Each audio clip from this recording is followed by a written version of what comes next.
Assalamualaikum warahmatullahi wabarakatuh. Selamat pagi pemirsa.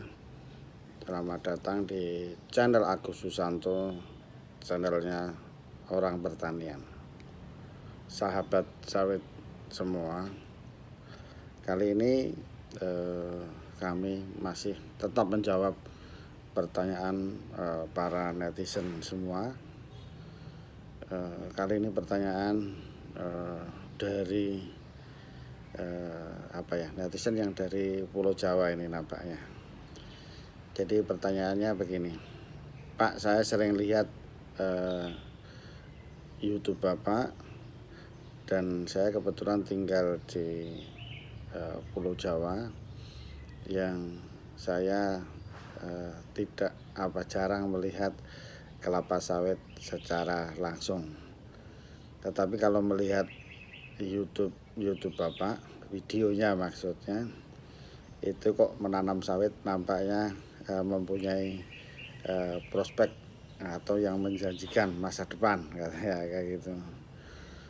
Jadi mohon tips Pak, bagaimana menjadi seorang petani kelapa sawit, sehingga ini kami memutuskan untuk merantau, katanya. Nah, jadi pemirsa sekalian yang berbahagia, memang yang pernah kami sampaikan, berkebun kelapa sawit atau menjadi petani kelapa sawit itu banyak plusnya, banyak keuntungannya. Meskipun sebenarnya itu kalau dihitung-hitung secara ekonomi dengan luasan tertentu itu kalah jauh sebetulnya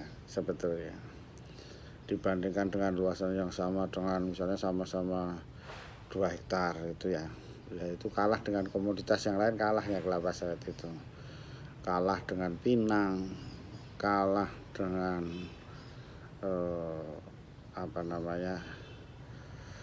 kakao. Tetapi kenapa menjadi favorit pilihan dari para petani sekalian? Karena beberapa keuntungan itu tadi. Satu, keuntungannya, jadi selama ini kalau menjadi petani sawit itu tidak sibuk-sibuk, bisa disambi-sambi, bisa disambil kerjaan yang lain. Merawatnya tidak tiap hari, tidak seperti tanaman yang lain, misalnya karet, yang lebih intensif padi misalnya. Ini beberapa saja yang tertentu yang bisa harus didatangi tiap hari dari segi waktu ya. Nah, kemudian yang kedua, dari segi tanamannya sendiri relatif lebih mudah, menanam kelapa sawit lebih mudah. Nah, asal memenuhi syarat tadi itu, syarat kesesuaian lahannya.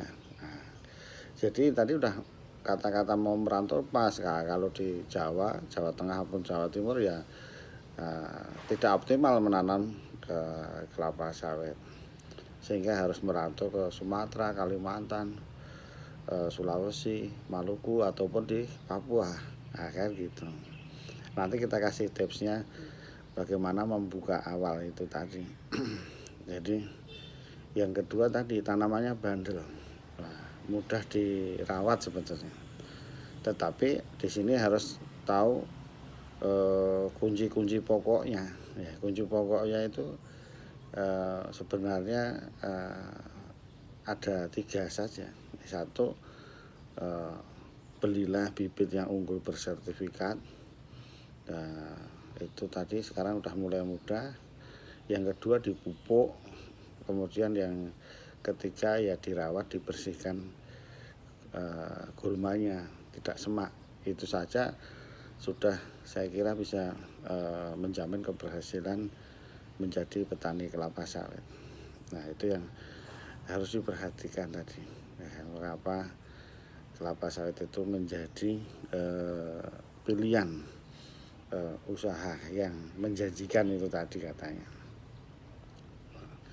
Kemudian Setelah itu kita tahu bahwa kelapa sawit itu menjanjikan lagi karena apa? Harganya sebenarnya sudah diatur oleh stakeholder, sudah ditentukan. Nah, ya kalau tapi jarang sekali harganya itu turun drop gitu. Jadi ya padahal kita pikir diolah langsung kan nggak bisa, sulit ya. Oleh karena itu kan tergantung pada tengkulak apa itu, tetapi buktinya laku terus gitu. Meskipun kita nggak bisa mengolahnya. Nah gitu, itulah hebatnya kelapa sawit. Nah, di samping itu bertahan ya karena memang kegunaannya itu untuk apa saja. Kita tidak bisa lepas dari kelapa sawit itu. Wah, karena kegunaan yang luar biasa ini di seluruh dunia, maka ya dibutuhkan terus gitu. Untuk minyak goreng, untuk biodiesel, untuk yang lain-lain, untuk kosmetik, untuk sikat gigi, untuk kosmetik, itu tadi banyak hal sehingga tetap dibutuhkan. Nah itu. Kemudian karena kelapa sawit itu di Indonesia sudah sangat berkembang, industri-industri yang lain juga mengikuti. Jadi ikut berkembang industri-industri yang lain, pengangkutannya, truknya, kemudian nanti warung-warung makan sekitar pabrik, kemudian perumahan-perumahan di sekitar perkebunan kelapa sawit itu juga sangat berkembang, sangat banyak. Nah, itulah gambaran prospek bagaimana bisa dilihat dari prospek kelapa sawit itu sendiri. Sekarang jawabannya adalah langkah-langkahnya menjadi petani sawit tadi. Bagi yang tanya tadi loh, yang dari Jawa itu tadi.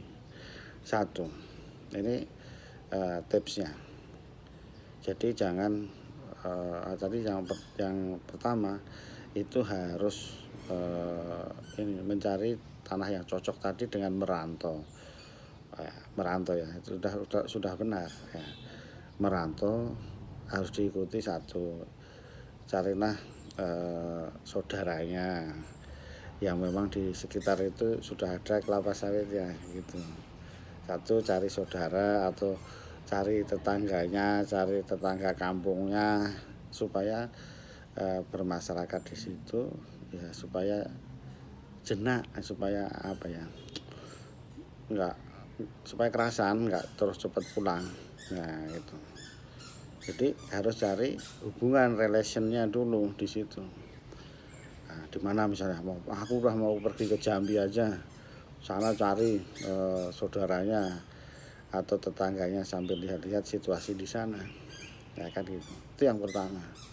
Yang kedua, saya harapkan nggak usah nafsu ini mempunyai kebun yang luas-luas dulu gitu. Ya semampunya, sesuai kemampuan ekonomi kita, semampunya 2 hektar ya 2 hektar dikerjain. Asal yang betul tadi ya, bibitnya yang betul gitu. Jadi yang kedua itu ya tipsnya, nggak usah berpikiran luas-luas dulu.